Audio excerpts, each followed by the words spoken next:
Welcome to Story Hour, a virtual meetup hosted by Wolf and Heron.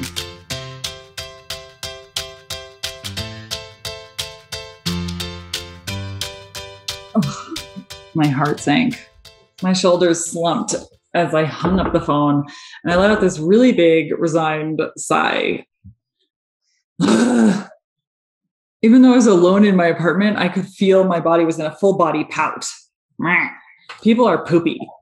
Nothing I do makes a difference. Why don't people just get it? Like, what is the problem here? You see, the phone call that I had just had was with my supervisor from an internship the previous summer. I had put together this really cool, awesome financial model illustrating the ways that the company could save a ton of money on energy costs simply by investing in a different brand of light bulbs. That's not that hard, right? Okay, it would require a couple of things. First, they had to work with a new supplier, and then they'd have to have a new maintenance program to hold on to these light bulbs in a slightly different way. But in a year, it would pay back double. Super obvious, easy decision. This should be no-brainer. And there I am on the phone with the supervisor a year later, and my conversation goes something like this. Oh yeah, I remember that presentation was really good. Yeah, that was a good one. I remember that one. Oh, well, fantastic. I'm so glad it made a difference. How's implementation going? Oh yeah, implementation. Yeah, people don't like change. Really? Even if it's going to save the company money? Hasn't the CEO just mandated it yet? What's the problem? Yeah, he did. But still, change is hard. Inertia is a thing, man. And so there I sat on my couch alone, chewing the inside of my cheeks, contemplating my future. How was I going to save the world from climate change? I could give a badass presentation and there was money to be made, and still a year later, nothing was different. My musings quickly spiraled into an existential crisis. What was the point? What was the point of all this? What was the point of me trying to make a difference? Why bother with anything at all? People are poopy. And then I had this new thought. I pulled out my laptop and I typed into Google, how do you change people's minds? How do you change people's behaviors? And for the rest of the night, I went down this crazy rabbit hole, click tunnel, and I read articles in social science magazines, and I learned about biases and decision heuristics and the power of habit. And I discovered the influence spectrum, and I ordered a bunch of books about influence and inspiration from Amazon. And as the sun started to rise that following morning, I shot up a quick email to my career counselor. Forget climate change, it said. I'm going to specialize in creating change. That was on a Tuesday in February at 5:38 in the morning. I know this because that's when I sent the email. That's the day I figured out what I wanted to do when I grew up. Thank you, Stephanie, for sharing your story. Okay, what did Stephanie do well? What should she hold on to? Or what influence themes did you hear? Influence objectives and opportunities. Yes, Leela. Sorry. So I want to say I liked the fact that we had this story because it sort of helps me as a part of the reason why I'm at these sessions is to pull a work story into making a work story more interesting. Mm-hmm. So the fact that you're combining these two worlds, like your personal world with a tale in a work environment, I really appreciate that and like that. So thank you for that. And I loved the physicalness that you expressed in telling the story, the exhaustion and yeah. So I thought that was really good as well. Awesome. What else?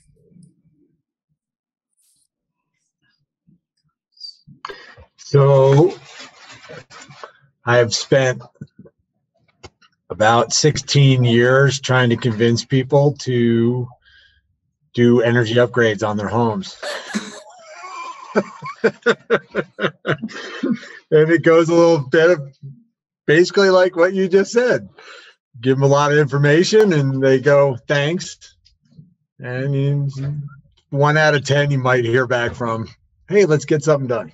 So, yeah, I sympathize with that conversation that you had to have about the change. It's, if anybody's in a consulting situation or coaching situation, it's getting people to actually make that step is very hard. So that part of it I really resonated with big time. I'll raise the hand for myself. What I appreciated about it is, and this is something we talk about with people often, like it's easy to make yourself the hero of the story. And also sometimes it's a whole on tragedy. And I actually thought it was you keeping it real, that there were both moments where you were like, pat myself on the back, where you're feeling good. And then a few seconds later, like, what did I do that was wrong? And I just think that that's like a very common thing. I personally related to it. And it's like, I think it's interesting and cool and real to have there be nuance into how we feel about things like that. And I appreciated that. Any other thoughts for what Stephanie should hold on to? I would love to hear what people's takeaways were, because I don't know what the takeaway should be of this story yet. I thought it was really tight and really well told. I mean, obviously, since you lead a storytelling event, but I thought it was good because like it was really like sequenced and structured. And then you had some drama in there, which is something I could probably never think to do. I just thought it was really good. I think my takeaway was more because my partner works in solar. And so I understood some of that. I also used to work for a solar company after grad school. And so, yeah, I related to that. I don't know exactly how it would apply to your business, but I don't know that much about your business because I'm new. Yeah. I saw Leela's hand up. Yeah. So for me, the takeaway, and I'm going to be really honest, I struggled with the takeaway because you changed it from environment, like your mission was to be an environmentalist, like, and then you changed it to be a change management leader. And I was like, they're so, to me personally, they're both really like important in the world. Right. And so to me at the end, I was like, well, why is change management more important than the environmental impact of the world? Right. So that's what I walked away with, like that kind of switch at the end. I felt like sort of lessen the impact of the story because I would piggyback on that, where I kind of felt like you wanted to switch it around a little bit and start with so I have gone down this rabbit hole of how to change things, because you kind of went into that. Like I went down this rabbit hole of like, I did this and I want to do that. And I wanted this change, all this research and everything. And you're like, I want to change things. And this is the reason why, because I had to have this conversation with this guy who like everything made sense. And I was deflated and it just drove me crazy. And then I realized I was like, it's like getting back to the purpose of it. It's not about actually the light bulbs. Right. In the end, it's about getting people to understand that changing the light bulb is okay. It's an okay thing to do. You're like, nobody's gonna die, nobody's gonna fry, you're not gonna get sunburned in the office, or anything like that. So kind of like, that's kind of the what I took from it. But I thought if you switched it around to start off with that whole process of like, this is the reason why I did all this research. But, I'd like to piggyback on DeBar because that's what I think because you had plenty of time. You could gone on. And the thing is that people are not going to switch their light bulbs until you understand the theory and practice of change. It's not just about the environment. It's about you have to understand how people adapt and change, and then you can move on. So I think that it was perfect. And you could have actually said, and how we change is through changing the story. And that's your leap to story. That's your leap to having people understand how to tell a great story that affects change. That is what you do. So yeah, I thought it was great. I mean, how do I get people to change a light bulb? Well, first of all, it's not about changing a light bulb. It's about changing their minds. Yes. It's about changing their hearts, about how they look, how they see themselves in the world, and how the world looks to them. And that's only done through telling story.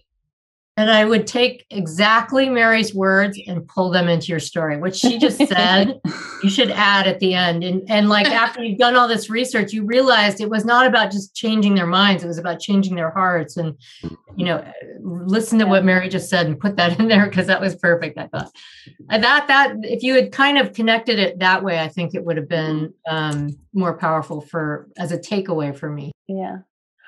Well, so how I would maybe think about it too, Stephanie, and this is perhaps interesting to everyone. So we put these prompts up to be helpful in terms of brainstorming.